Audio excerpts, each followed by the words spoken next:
It's time to ask me anything. Ask me something. Brutal Barbie asks, what's the craziest ECW moment you saw or were a part of, and did you and New Jack get along? Oh yeah, me and New Jack totally got along. I did a forward for his book, his autobiography. Crazy thing I witnessed in person. Oh my God. I mean, there's so many known things. You know, I was there for mass transit. I was there for riots. I mean, just the travel lodge alone. You know, the Cylinder of Sin in South Philly. There's so many things there. You witness. If Adam from Downingtown could ask like a 1B to that, as something like the mass transit incident is going on, what's going on in the Blue Meanie's head? Like, what are you like? Are you like, oh, fuck? Or is it just like, hey, this is just another day at the office? It was kind of just I mean, it was fucked up. But then, details start coming out that the kid lied about his age. He lied about his experience. Like, I already knew he kind of fucked up because he's in the locker room. He's smoking. He lit up a cigarette sitting next to Taz. And what did Taz say? Taz just looked at him like, what the fuck?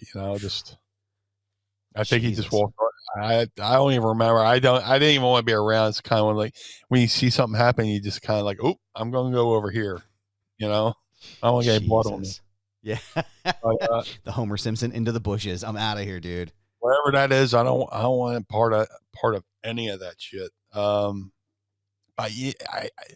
You knew he kind of fought. He went up. He's telling the guys spots he wanted to do, which is, if you're first day in the fucking locker room, you don't do that.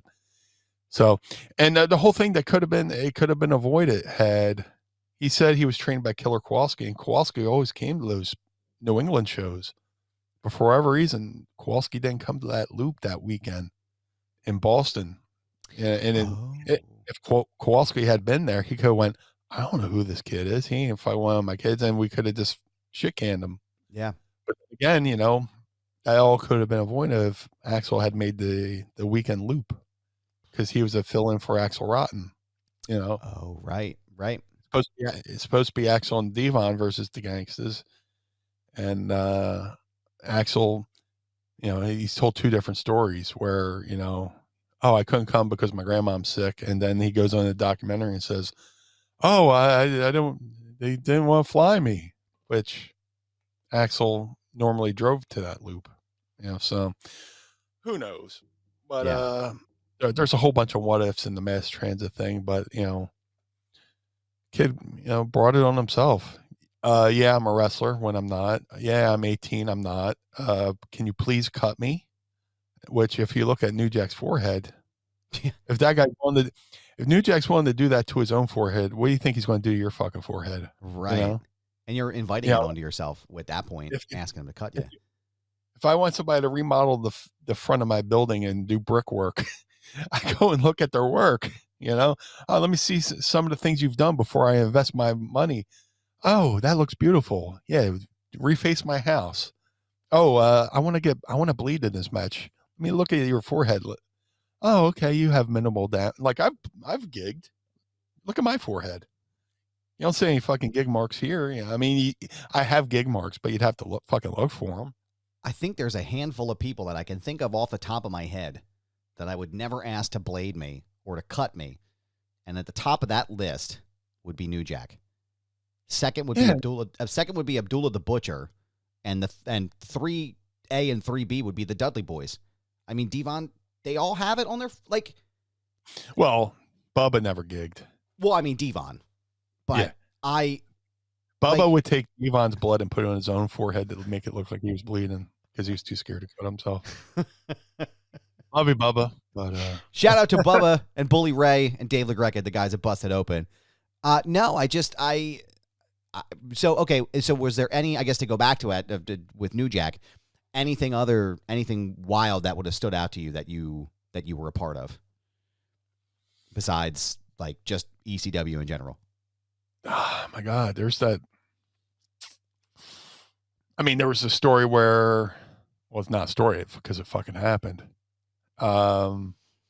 Sabu would travel in a Winnebago, mobile home, which again, him being ahead of his time, because now wrestlers rent tour buses.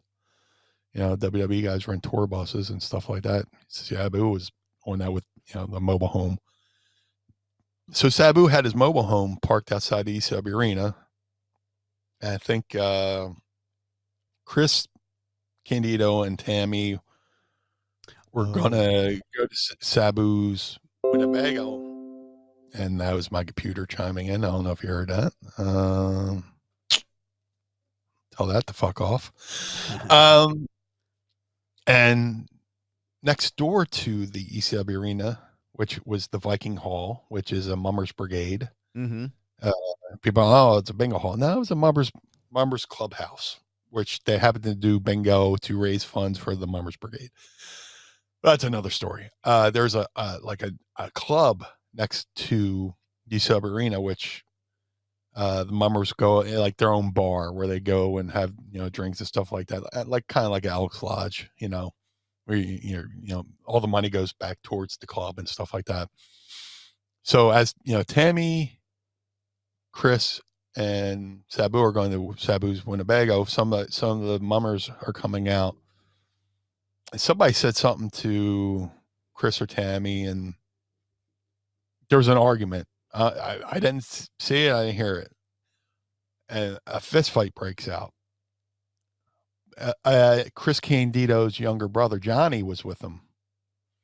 Johnny Candido runs to the locker room. Help, they're beating up Chris. So the fucking locker room fucking hears that, and we all run out. And it's just a fucking melee, between the Mummers and the ECW crew. And like fucking Tommy Rich and fucking Too Cold Scorpio are knocking fucking people out, and fucking Big Dudley's out there fucking manhandling people like a bear. And it just became this big fight.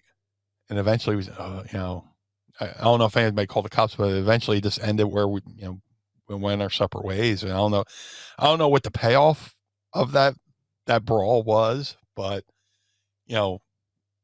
Chris and Tammy got into an argument with somebody from the Mummers Brigade, and big fight broke out. His little brother Johnny Candido comes in the locker room and goes, fight. They're fighting Chris. Everybody loved Chris, so fucking locker room cleared.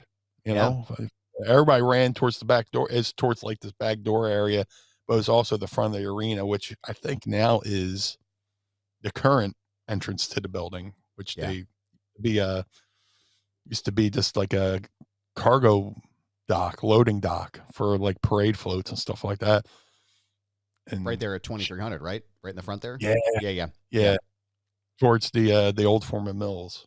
Yes. So yep. Yeah, it was just a big fucking street brawl, and it's fucking crazy. Blue